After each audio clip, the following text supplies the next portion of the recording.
This is the DC motor control. In this project, we use an H-bridge to control the direction of a motor as well as the speed. An H-bridge is a set of 4 switches commonly used to control a DC motor. The orientation of the switches allows one to dictate the direction of current flow. If you can change the current direction, you can change the motor direction. In our project, we used a microchip with a built-in H-bridge. This is the SN754410 chip. It has 4 outputs and 4 inputs, which allows it to control 2 motors at once. It requires a supply voltage for the motor and a logic voltage for the switches. In order to get the motor moving, there must be some polarity on the outputs. One output must be high and the other must be low. If both outputs are the same, the motor will not start moving. There are 2 buttons that will create polarity. There is the forward button and the backwards button. These buttons are pretty much self-explanatory. Pressing the forwards button will set the polarity so that the motor runs forwards.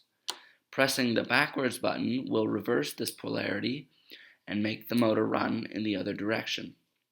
The other two buttons are the coast and stop buttons. The stop button sets both outputs to the same and sets the enable to high. The coast does the same, however, it sets the enable to low, cutting off the motor from power. Brake mode will apply a force on the motor and cause it to stop. Coast, on the other hand, disconnects the motor completely and allows the motor to spin purely off inertia. The coast mode will also come to a stop, but slower than the braking mode. During braking mode, the spinning coils within the magnetic field create a back voltage.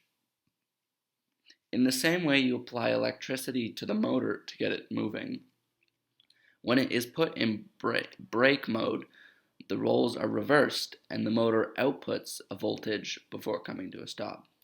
This voltage can potentially damage your components. That is why it is important to incorporate flyback diodes. These diodes prevent the voltage from hurting your components. To properly protect yourselves, protect your parts, you need 4 diodes. I only had 3 diodes, so I used a MOSFET in place of one.